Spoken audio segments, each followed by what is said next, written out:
Today on the CTV News at 5, heartbreaking loss. I could care less at this point about the material possessions. It's the fact that my dog is gone. You can't replace her. A couple loses their dog in a garage fire that a 15-year-old is charged with starting. Plus, why a second autopsy is needed in the death of a toddler at a Brooks Day home. And big bucks from the federal government for airport improvements.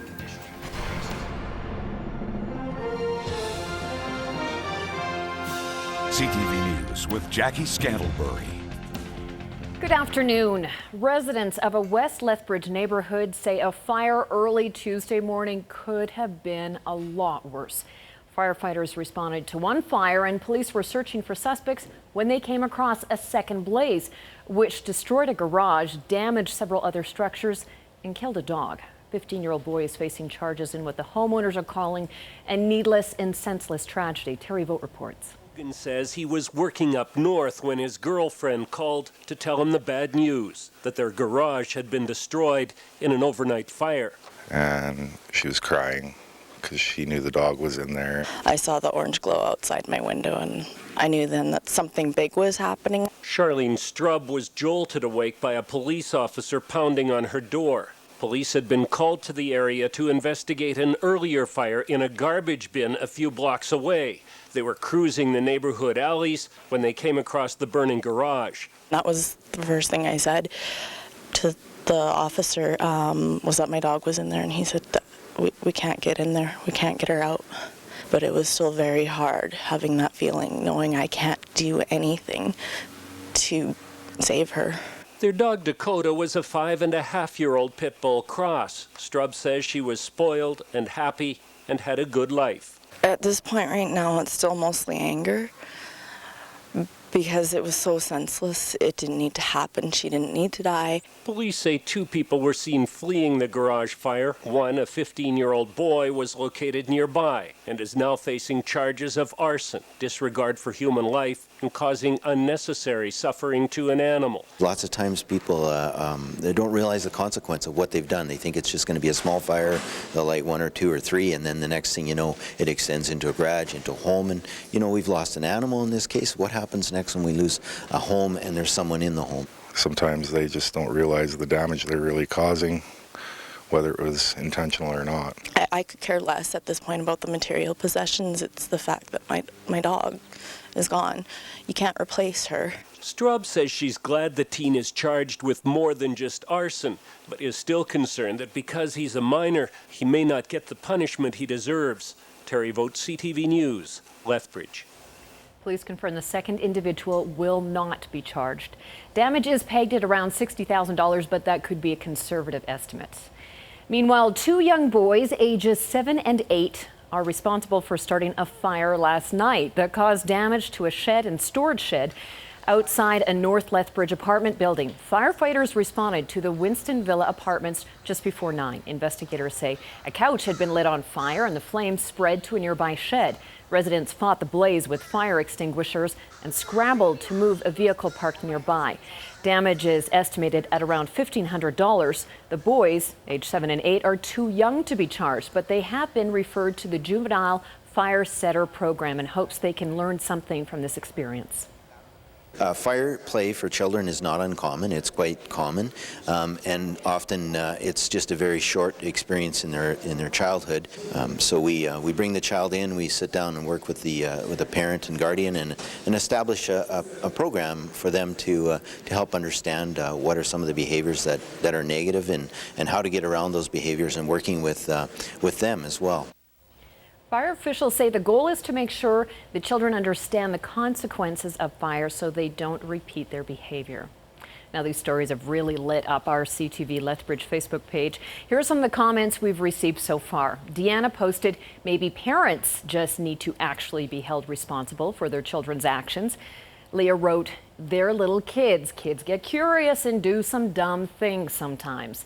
While Alexandra feels the Young Offenders Act needs to be abolished. The kids need to serve punishment. They know right from wrong at that age. And Susan says, stop protecting these children. A little public humiliation, like in my day, would go a long way to teaching them some respect. You can check out more on our CTV Lethbridge Facebook page.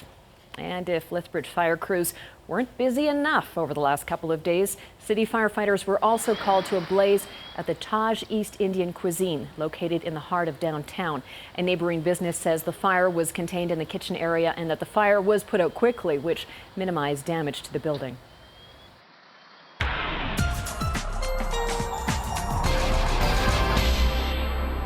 I think it's safe to say we're in a nice little hot summer stretch here, Dory. So grab the fan, grab some nice cold water. You're going to need it. Yep, you're going to need it. A little bit of shade, you know, all the way through the next few days, even into Parade Day on Tuesday, looking at 29 degrees next Tuesday. So we're in for a stretch here of a lot of sunshine and a lot of heat. And I don't want to hear any complaints because everyone was complaining about the rain and the cooler temperatures. So the heat is here. It won't be here very long. So enjoy it while we have it. And I'll have more details coming up in a couple of minutes. No complaining here. Thank you, Dory. A second autopsy will be needed to determine what killed an 18-month-old girl who died Monday in a day home in Brooks. Police say the day home operator called paramedics for a medical emergency on Monday. But the little girl wasn't breathing when they arrived and they couldn't save her. Mounties don't believe the death is suspicious and say the day home operator is cooperating fully. They're also feeling the shock and the trauma of this. It's very disturbing for them as well to have a child in their care and discover them to be unresponsive and non-breathing. Now, the first autopsy on the toddler was inconclusive. This is the third child death in Alberta day home in 3 years. He's accused of running down and killing his girlfriend, and today he made his first court appearance in Calgary. Chris Del Campo was charged with manslaughter after Lacey Mannion died Monday. She was run over by a Camaro in a Calgary parking lot, but had been in the car just moments before it happened. The pair had been in a relationship since February, and both were charged by Medicine Hat police with running a credit card fraud and identity theft ring. Both were arrested along with 2 other people and charged.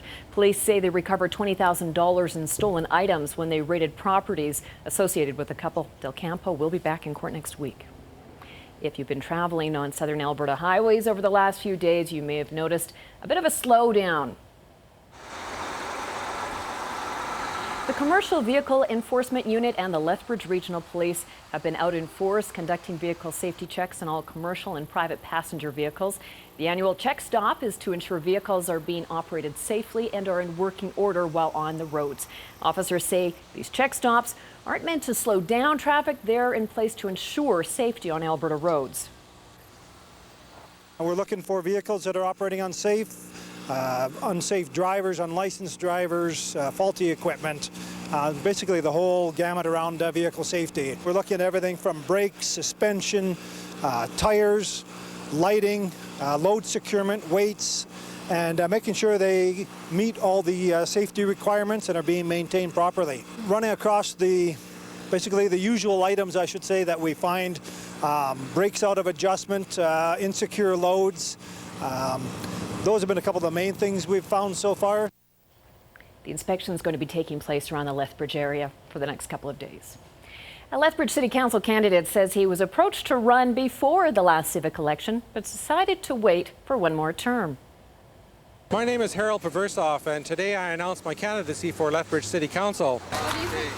Harold Paversoff officially announced his candidacy today on the corner of 4th Avenue and 6th Street in the downtown area, where the heartbeat of the city is. Paversoff is a longtime federal government employee who retired 2 years ago and says that now he can devote all of his time to the position.